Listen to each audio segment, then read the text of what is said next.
दृष्टि और दृष्टिकोण, सारा खेल इसी का है। विचित्र है पर यही सत्य है। अब आपको उदाहरण द्वारा समझाता हूं। कई बार आपने किसी व्यक्ति को देखा होगा ये कहते हुए कि मुझे स्वयं पर गर्व है, अपने आप पर गर्व है, मैं अपनी माता पिता की बहुत अच्छे से सेवा करता, उन्हें सदैव सुखी रखता, उन्हें मैंने एक घर दे दिया है, सारी सुख सुविधाएं दी हैं, उन्हें जीवन में हर वो वस्तु दी है और दूंगा जिसकी उन्हें आवश्यकता है। अब मुझे बताइए, आप हैं कौन? आप वो बीज है जिसे आपके माता पिता ने बोया है। आपके माता पिता ने ही आपको इस संसार में जन्म दिया है। ये सब कहने का औचित्य क्या है? ये हो गया उस व्यक्ति का दृष्टिकोण। अब देखते हैं ये प्रकृति हमें क्या सिखाती है।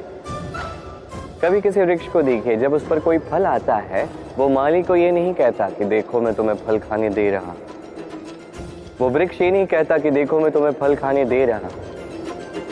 वो जानता है ये माली का ही परिश्रम, ये उसी के कर्म का फल है और उसे ही मिलना चाहिए। वो कहता है तुम्हारा तुमको अर्पण, क्या लागे में।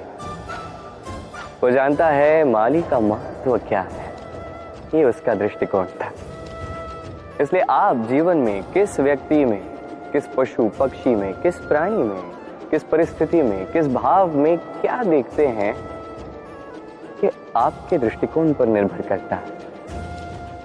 आप मन में सकारात्मकता जागृत कर लीजिए, शुभ विचार लाई, यही सोच सच बनकर सामने आए, यही दृष्टिकोण ऐसा बन जाएगा कि आपके जीवन में सब कुछ शुभ ही शुभ होगा। प्रतिशोध या किसी को दुख पहुंचाने की भावना, यदि ये आपके मन में है तो आप अपने ही मन में पीड़ा का एक विशाल सा वृक्ष बो रहे हैं, ये स्मरण रखिएगा। क्योंकि किसी को दुख पहुंचाने की ये भावना, ये वो बीज है जो आप ही के मन में गिरेगा, आप ही के मन में अंकुर बनेगा, आप ही के मन में एक विशाल सा वृक्ष बनकर पनपेगा। जीवन आपका है, कर्म आपका था, किसी को दुख देने की भावना आपकी थी, ये वृक्ष आपका है, तो इसका फल भी आप ही को मिलेगा, जो ग्रहण भी आप ही को करना है। स्मरण रखिए, जो व्यक्ति ये सोचता है कि मैं इसे दुख दूंगा, इसे पीड़ा में देना चाहता, उसी व्यक्ति को दुख और पीड़ा मिलती। यदि इसी स्थान पे आप ये सोचो कि मैं किसी को सुखी करना चाहता, किसी को सुख देना चाहता, तो इसका भी बीज आपके मन में ही उतरेगा, ये भी वृक्ष ही बनेगा जिसका फल आप ही को मिलेगा। बात यहां आती है बस सोच की, सोच जो सच बनकर सामने आती। तो ये सोच शुभ रखिए, सबके लिए हित ही चाहे किसी और के मन में आपके लिए कुछ अच्छा हो ना, आप सबके लिए अच्छी भावना से कर्म करते जाइए, आपके साथ भी अच्छा ही होगा। सुख और अनुभव दोनों जीवन में एक साथ कभी नहीं आते, स्मरण रखिएगा। जहां सुख होता है वहां अनुभव नहीं होता, और जब ये सुख हमारे जीवन से दूर चला जाता है तब हमारे जीवन में आता है ये अनुभव। परमात्मा, ये प्रकृति, ये नियति इस अनुभव को हमारे जीवन में भेजते हैं ताकि हम एक अत्यंत महत्वपूर्ण सीख, ज्ञान प्राप्त कर सकें। ये अनुभव हमें सिखाया जाता है कि अतीत में ऐसा क्या था जो हमें नहीं करना चाहिए था। हमें सिखा देता है कि भविष्य में ऐसा क्या है जो हमें करना चाहिए और क्या नहीं करना चाहिए। देखा जाए तो ये अनुभव हमें वही सीख देता है जिसके कारण हम सुख की ओर उचित प्रकार से अग्रसर हो सकते हैं। इसलिए जीवन में जब भी दुख आए, दुख का ये समय आए, तो हताश मत होइएगा। समझने का प्रयास कीजिए कि अनुभव क्यों आया, क्या सिखाने के लिए आया। यदि आप वो ज्ञान प्राप्त करते, सुख के मार्ग पर अग्रसर होते हैं, वो भी उचित रूप से, तो इस अनुभव का मंतव्य ही पूर्ण हो जाता है। जीवन में ऊंचाई पर पहुंचने के लिए मनुष्य को किसकी आवश्यकता होती है? सीढ़ी। किंतु फिर भी हर एक मनुष्य, हर एक व्यक्ति ऊंचाई पर पहुंच नहीं पाता। कारण क्या है? कारण या तो यह हो सकता है कि मनुष्य कल्पना करता जाता है सीढ़ी को खोज ही नहीं पाता। कुछ लोग खोज लेते हैं और उसे पाकर ही इतने प्रसन्न हो जाते हैं कि उससे आगे कुछ कर्म करते ही नहीं। सरल सी बात, बहुत से लोगों को सीढ़ी मिलती नहीं, और मिल भी जाए तो जब तक उस पर चढ़ोगे नहीं ऊंचाई पर पहुंचोगे कैसे? देखिए, जब तक आप परिश्रम नहीं करोगे, जब तक आप ऊपर चढ़ते नहीं जाओगे, जब तक थक नहीं जाओगे, आपके पैरों में घुटनों में पीड़ा नहीं होगी, तब तक इस ऊंचाई पर पहुंचने का सौभाग्य भी प्राप्त नहीं होगा। तो कल्पना के साथ कर्म कीजिए, परिकल्पना के साथ परिश्रम भी कीजिए, सब मिले। हम सभी जीवन में चाहते हैं कि हमें सफलता मिले, हम चाहते हैं कि इस संसार में हमारा यश फैल जाए, हम चाहते हैं कि हम चर्चित हो, किंतु चाहने से क्या होता है? यदि संसार में चर्चित होना है तो परिचित होना होगा परिश्रम से। जब तक आप परिश्रम से परिचित नहीं होगे, सफलता से परिचित नहीं होगे। संघर्ष तो करना होगा, हर दिन, हर वर्ष, जीवन की हर परिस्थिति में हो सकता है नई नई बाधाएं आए, नए नए चक्रवात आए, और आवश्यक नहीं कि हर चक्रवात विनाश के लिए ही आता है। कुछ चक्रवात आपका मार्ग प्रशस्त करने के लिए भी आते हैं, आपके मार्ग को साफ करने के लिए भी आते हैं। यदि आपको उदाहरण दूं तो जब बाढ़ आती है, जब घर बह जाता है, तो हम हताश हो जाते हैं, हम दुखी हो जाते हैं, परंतु वही बाढ़ हमारी धरा को इतना उपजाऊ बना देती है कि उस उपजे अन्न से हम वैसे और 10 घर बना सकते हैं। तो सकारात्मक रहिए और हर संघर्ष के लिए तत्पर रहिए, जीवन में बहुत आगे जाएंगे। जीवन में कभी कभी हम उन परिस्थितियों में फंस जाते हैं जहां हमें लगता है कि हमें कुछ नया करना है, पर हम कर नहीं पाते, क्योंकि कहीं ना कहीं हम परंपराओं से बंधे हैं और हम उन परंपराओं को तोड़ना नहीं चाहते। एक ही प्रश्न आता है मन में, 4 लोग क्या कहेंगे, 4 लोग क्या सोचेंगे? मैं आपसे पूछता हूं, कौन है ये 4 लोग? जब आपका जन्म हुआ तब ये 4 लोग कहां थे? जब आप किसी विकट समस्या में फंस जाते हैं तब ये 4 लोग कहां होते? क्या आगे से आपको हाथ देते? या उन समस्याओं का सामना आप स्वयं करते हैं? इन 4 लोगों की चिंता त्यागिए। यदि आपको जीवन जीना है तो चिंतन कीजिए कि जीवन में क्या शुभ है और क्या शुभ कर सकते हैं। यदि वो धारा के विपरीत बहता है तो संघर्ष कीजिए, किंतु 4 लोगों की चिंता मत कीजिए। ये सोचिए कि जीवन में आप कौन से शुभ कार्य कर सकते हैं। ये सोचिए कि कहीं कोई आपने ऐसा कर्म तो नहीं कर दिया जिसके कारण किसी का हृदय आहत हुआ है। शुभ पे अपना ध्यान केंद्रित कीजिए, आपके जीवन में सब कुछ शुभ ही शुभ होगा। आजकल आपने देखा होगा, माता पिता संतान से केवल प्रेम ही नहीं करते, उनके मोह में पड़ जाते हैं। विद्यालय भी भेजते हैं तो सारी सुख सुविधाओं के साथ प्रयास करते हैं कि सदैव संतान उनकी दृष्टि के समक्ष ही रहे, किंतु भूल जाते हैं एक अत्यंत महत्वपूर्ण बात कि संतान को एक नया दृष्टिकोण देना भी तो उन्हीं का कर्तव्य है। इसलिए तो पुरातन काल में शिष्यों को गुरुकुल भेजा जाता था, गृह से दूर, क्योंकि गृह त्याग संतान के लिए, एक शिष्य के लिए अत्यंत शुभ लक्षण होता है। जब वो अपनों से दूर, गृह क्लेश से दूर रहेगा, तब वो इस संसार को स्वयं अपनी दृष्टि से देखेगा, परखेगा, समझेगा और सब कुछ स्वयं ही सीखेगा। सीख जाएगा कि कब आक्रमण करना है, कब पीछे हटना है, कैसे इस संसार का सामना करना है, और ये आपकी दृष्टि उसे नहीं सिखा सकती, उसका अनुभव ही उसे सिखा सकता है। इसलिए स्मरण रखें, यदि आप चाहते हैं कि आपके संतान का विकास हो तो कई बार उसे स्वयं से दूर ले जाना पड़ता है। स्वयं मोह में रहेंगे तो उसका विकास कभी नहीं होगा। शक्ति एक अत्यंत विचित्र वस्तु है, या कह सकते हैं भाव। पिता सदैव चाहता है कि वो अपनी शक्ति पुत्र को सौंप सके ताकि वो शक्तिशाली बने, ये उसके हित में हो, और पुत्र सदैव चाहता है कि उसे पिता से ये शक्ति प्राप्त हो सके। किंतु शक्ति प्राप्त करने के लिए पुत्र होना पर्याप्त नहीं, पात्र होना आवश्यक है।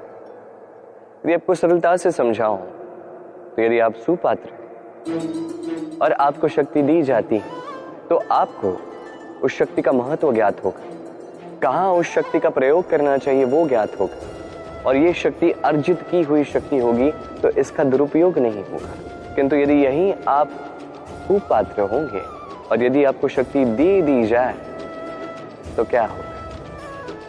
देखा जाए तो ये शक्ति आपको दान में ही मिली होगी, तो ना इसका महत्व आपको ज्ञात होगा, ना इसका उपयोग आपको ज्ञात होगा। इसका दुरुपयोग होना निश्चित है। इसलिए यदि आप कोई शक्ति प्राप्त करना चाहते हैं तो पहले उसके योग्य बनिए, पुत्र नहीं पात्र बनिए। और मेरे साथ प्रेम से कहिए, राधे राधे। अस्तो मां सद्गमय, तमसो मां ज्योतिर्गमय, मृत्युर्मामृतम गमय। कभी आपने सोचा है काला रंग ना होता तो क्या श्वेत रंग आपको भाता? रात्रि का अंधकार ना होता तो सूर्य प्रकाश का अर्थ हमें समझ आता? ये थकान ना होती तो क्या विश्राम का अर्थ हम समझ पाते? ये भूख ना होती तो क्या इन स्वादिष्ट व्यंजनों का अर्थ हम समझ पाते? क्या इन सब का आनंद हम ले पाते? स्मरण रखिएगा, इस संसार में कोई भी भाव या वस्तु बुरी नहीं।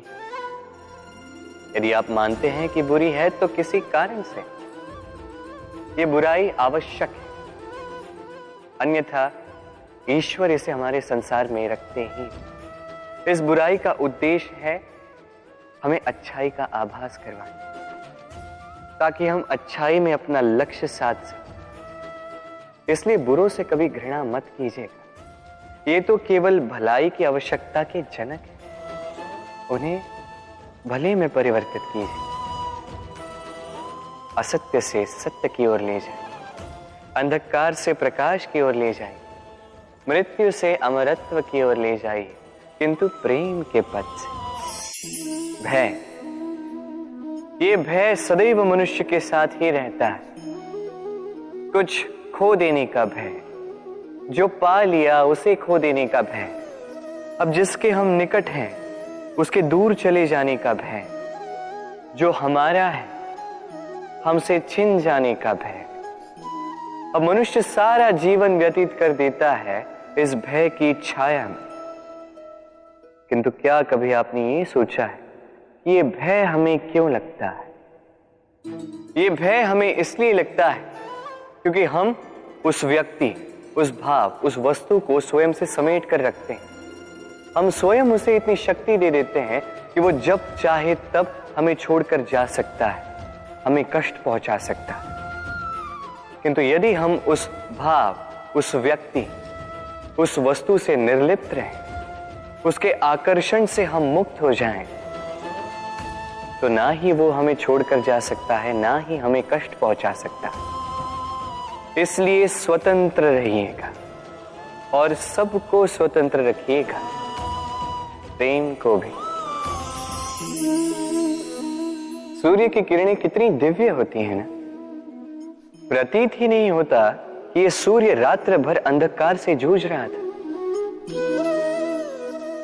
ये सूर्य प्रतिदिन उदित होता है, ये भुलाकर कि पिछली सांझ में ये डूब गया था, फिर से उदित होता है, सारे संसार को प्रकाश देता है। यही अंतर है हम में और सूर्य में। सूर्य बीती को बिसार कर आगे बढ़ता है, हम प्रतिदिन भोर में उठते हैं, वही पुरानी बातों को साथ लेकर चलते हैं, उसी कड़वाहट में स्वयं को लपेट लेते हैं। अब यही बीती बातों की श्रृंखला हमें जीवन में आगे बढ़ने ही नहीं देती। देखिए, यही जीवन है।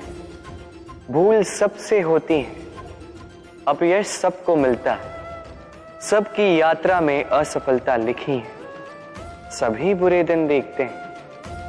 किंतु इन सारी बातों को भुलाकर जब जीवन में आगे बढ़ोगे, तभी तो इस संसार में इस आकाश में सूर्य बनकर चमकोगे, तभी तो इस संसार को प्रकाश दोगे।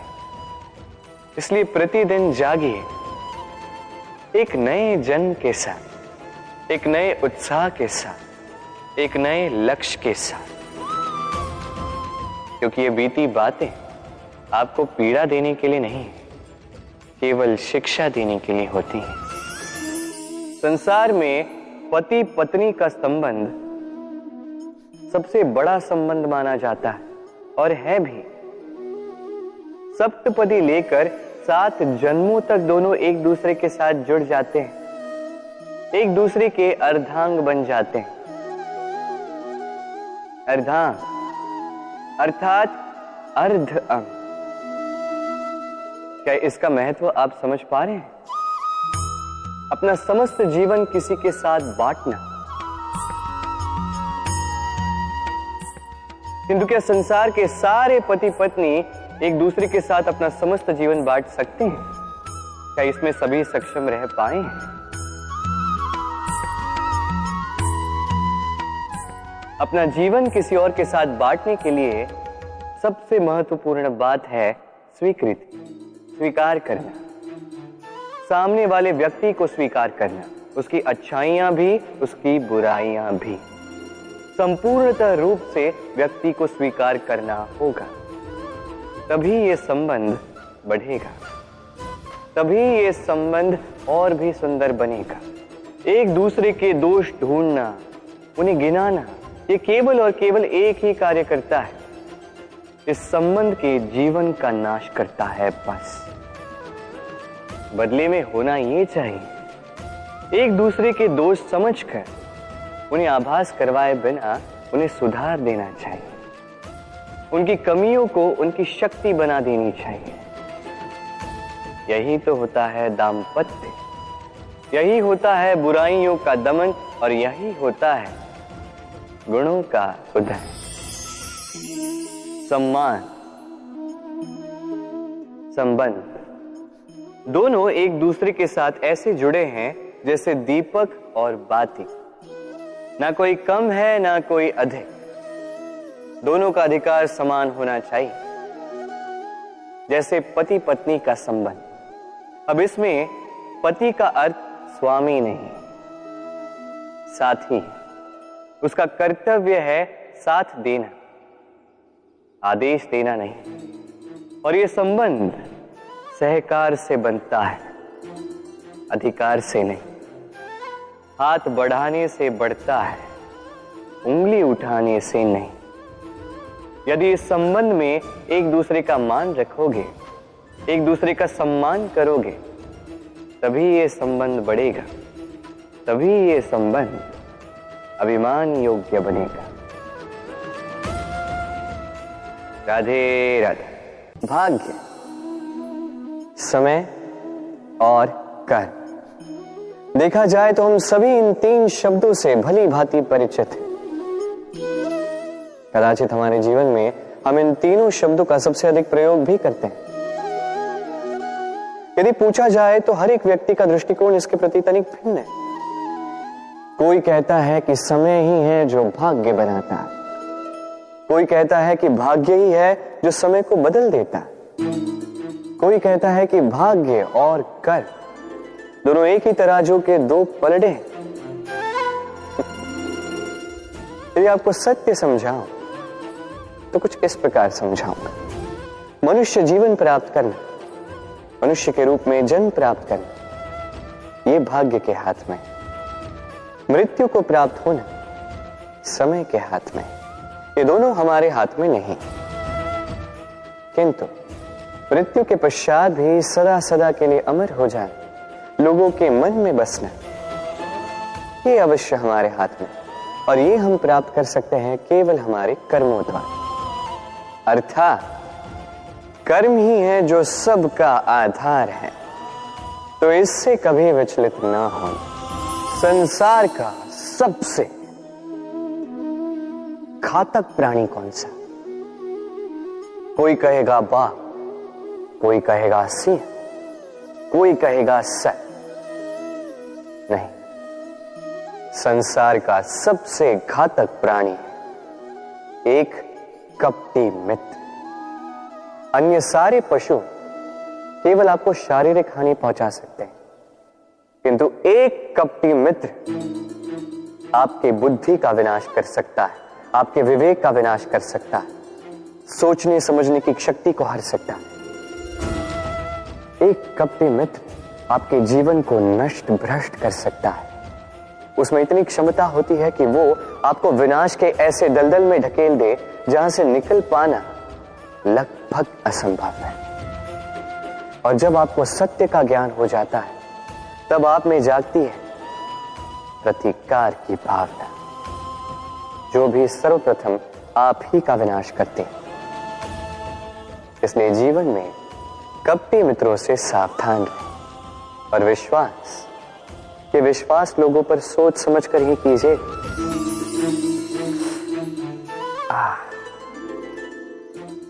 हाथ जल गया।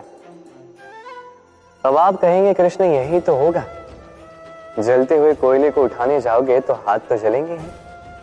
चलो इस संदर्भ में आप ये कहते हैं, क्या क्रोध के विषय में भी आप यही सब सोचते हैं? सोचना आवश्यक है, क्योंकि क्रोध भी इसी प्रकार है।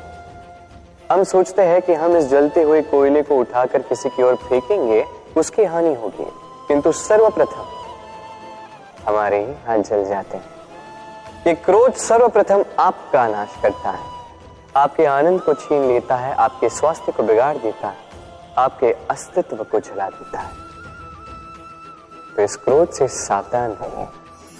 संसार में कुछ लोगों की ये तीव्र इच्छा होती है, वो बस स्वयं का नाश करना चाहते हैं। कुछ लोग मदिरा पान में चोर हो जाते हैं, कुछ व्यसन करने लगते हैं, कुछ सबसे शत्रुता पाल लेते हैं। यदि आप अपना नाश ही चाहते हैं तो ये सब करने की आवश्यकता नहीं है, बस थोड़ा अहंकार पाल लीजिए। जी, आपने सही सुना, ये अहंकार आपको नष्ट कर देगा। ये कांटे की जितना भी नहीं चुभता, किंतु धार से आपको काट देगा। धीरे धीरे आपके सारे प्रियजन, आपके संबंधी, आपके मित्र, जिनसे आप प्रेम करते हैं, सभी को आपसे दूर कर आपको अकेला कर देगा ये अहंकार। तो यदि आप इस जीवन को जीना चाहते हैं तो विनम्र होना सीखिए। यदि आप जीवन में स्वयं का नाश चाहते हैं तो अहंकार पालना सीखिए। चयन आपका है, ये जीवन आपका है। कभी आपने किसी स्वर्णकार को देखा है? स्वर्ण उसका होता है, आभूषण बनाने की कला उसकी होती है, फिर भी वो बार बार स्वर्ण को गर्म करता है, हथौड़ी लेकर बार बार उस पर प्रहार करता है। इसलिए ताकि वो उस स्वर्ण को कुंदन बना सके, हर एक चोट के साथ उसमें छिपी खोट को निकाल सके। एक विवेकवान व्यक्ति को भी यही करना चाहिए। इससे पहले कि ये संसार चोट से आपको भंग कर दे, आप स्वयं में छिपी खोट को समझकर उसे निकालना सीखें। भले ही थोड़ी पीड़ा सहनी पड़े, ये कीजिए अवश्य। यदि आपको कुंदन बनना है तो स्वयं को स्वयं का स्वर्णकार बनना ही होगा। देखिए इस घास को, कितनी कोमल, कितनी मृदु। यदि इस घास पर चलोगे तो पांव की पीड़ा ही हर जाए। इस पे सो जाओगे तो एक मीठी निद्रा आ जाए। किंतु यदि इसी घास को आप ठीक से नहीं पकड़ोगे, ये आपकी उंगलियां भी काट सकती है। यही कोमल घास आपको चोट पहुंचा सकती है। इसी प्रकार हर एक व्यक्ति जो धर्म के पथ पर चल रहा हो, उसे चोट पहुंच सकती है यदि उसको धर्म के पूर्ण स्वरूप, उसके वास्तविक स्वरूप के विषय में ज्ञान ना हो।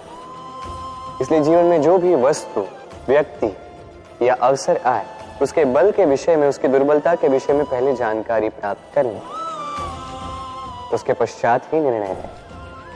ऐसा करोगे तो सफलता अवश्य मिलेगी। आपने कभी जीवन में सूर्योदय देखा होगा? कितना संतोषदायक, कितना ऊर्जादायक होता है। मन में एक नई प्रेरणा सी भर देता है, एक नई उमंग। किंतु यदि आप जागने में विलंब करते हैं तो आप इस सूर्योदय को देख ही नहीं पाते। अब इसी प्रकार होता है हमारे जीवन में अवसर, सूर्योदय की बातें। यदि आप अपने जीवन में आवश्यकता से अधिक प्रतीक्षा करेंगे इस अवसर का लाभ उठाने में, तो ये अवसर आपकी प्रतीक्षा नहीं करेगा, ये निकल जाएगा। इसलिए इन्हें सहेज कर रखें, सही समय पर जागें और इन अवसरों का लाभ उठाएं, अपने कर्म को पूर्ण रूप से साकार करें। इसे एक मुहूर्त की भांति देखें। यदि ऐसा करोगे तो जीवन भी सूर्योदय की भांति ही होगा। इसमें संतोष होगा, इसमें गरिमा होगी और इसमें होगी शांति। हम जीवन में ऐसे कई लोगों को जानते हैं जो अत्यंत शक्तिशाली होते हैं, स्वयं की परीक्षा देने में कभी नहीं चूकते, अत्यंत कठोर होते हैं, दृढ़ निश्चयी होते हैं, किंतु फिर भी उन्हें सफलता नहीं मिलती। क्यों? क्या कारण है इसका? लौह पुरुष जैसा व्यक्तित्व होने के पश्चात भी उन्हें सफलता क्यों प्राप्त नहीं होती? अब इसका उत्तर स्वयं उनके व्यक्तित्व में छिपा होता है। लौह पुरुष, लोहा। आपने कभी लोहे को देखा होगा, अत्यंत बलशाली, अत्यंत कठोर, किंतु केवल तब जब वो शांत होता है, शीतल होता है। उसे गर्म कीजिए, आप पाएंगे कि वो इतना कठोर नहीं रहा। उस पर एक छोटा सा प्रहार कीजिए और उसका आकार ही मुड़ जाता है। समझे? यदि आप भी जीवन में अपने बल से, अपने निरंतर प्रयासों से कुछ बड़ा करना चाहते हैं, तो सर्वप्रथम इस मन को शांत कीजिए, इसे शीतल बनाए रखिए।